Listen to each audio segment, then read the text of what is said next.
الحين ساكي وحاشير اسكوي مد قولها ميدو مشرحينتا حبناها انت جوود ujeedaan iyo xubnaha maqan oo ay khadka ku wada hadleen intaba ka bacdi waxay isla garteen gunaanadkii inay soo saaraan warsaxaafadeedka aan inay akhri doono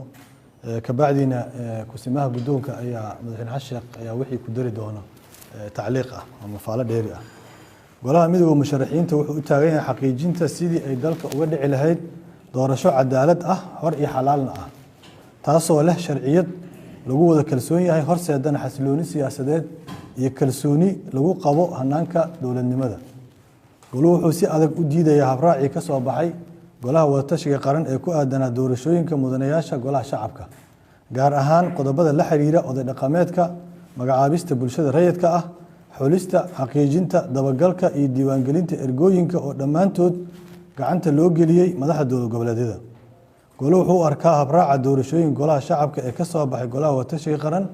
in uu khilaafsan yahay dastuurka dalka iyo heshiiskii 27 Maajo oo dhigaya in doorashooyinku ay ku dhacaan si cadaalad ah xor ah xalaalna ah goluhu wuxuu in muddo hortaagnaa isku daygii uu madaxweynaha muddaxileedkiisa dhamaaday Maxamed Cabdullaahi Farmaajo ku doonayay inuu doorashooyinka dalka ku boobo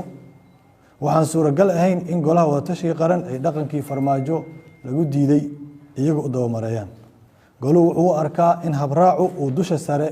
ka yahay ka sito magac doorasho laakiin gudihiisa ay tahay soo magacaabis wuxuuna ka digayaa caaqo-xumada ka dhalan karta doorasho la boobo ama lagu shugto oo ay ka mid yihiin kow colaad sokeeye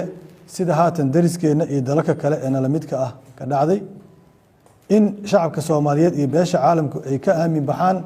natiijada doorasho boob iyo ku shubasho ku dhacday in nidaamkii dowladnimo uu waayo sharciyadii iyo aqoonsigii shacabka waxgaradka siyaasiyiinta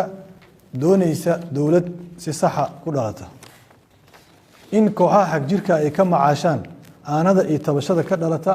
boobka doorashada haddaba goluhu wuxuu ugu baaqiyaa golaha wadatashiga qaran inay dib uga fiirsadaan go'aanada ay qaateen wuxuuna goluhu soo jeedinayaa kow in 135 oday dhaqameed loo aqoonsanaa hoggaanka dhaqanka beelaha Soomaaliyeed ay saldhig u noqdaan xulista ergooyinka dooranaya xildhibaanada golaha shacabka labo maadaama goluhu shacabku uu matalo beelaha waa in odayaasha dhaqanka oo kaashanaya nabadoonada iyo caaqilada kale ee jufada kursiga ku astaysan loo madax baneeyo xulista ergooyinka kaalinta dowlad goboleedkan ay ku ekaato fududeynta iyo amniga doorashooyinka saddex in la suuliyo caqabadaha badan ee lagu gudbay doorashooyin gaar ahaan kuwa la xiriira dambi baarista iyo qarashaadka lagu cusleeyay tartamayaasha iyo ergooyinka intaba afar in la waqtiyeeyo jadwalka doorashada oo laba jeer xilligeedii horay dib uga dhacday shan in doorashadu ay ka dhacdo goob dhexdhexaad ah oo amnigoodu sugan yahay amniga goobtuna ay sidoo jir ah u sugaan booliska dowladda goboleedka dowladda federaalka iyo AMISOM iyagoo ilaalinaya nabadgelyada goobta isla markaana fursad galaangal oo siman u siinaya musharaxiinta u tartamaya xilka xildhibaannimo lix in aan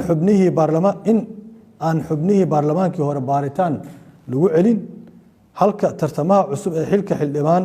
looga joojin karo oo keli ah faldambiyeed ee maxkamad xukuntay iyo in lagu hayo far argagixiso oo cadeynsita toddobo si loo kala saaro go'aanada siyaasadda iyo howlaha farsamo waa in guddiga hirgelinta doorashooyinka heer federaal loo madax baneeyo kaalinta farsamo ee hirgelinta doorashooyinka goluhu wuxuu ku adkeysanayaa in doorashadu ay noqoto mid xor ah oo xalaal ah taasoo ah dan qaran oo masiiri ah kana gudubsan danta tartamo kasta ee xilliga dhow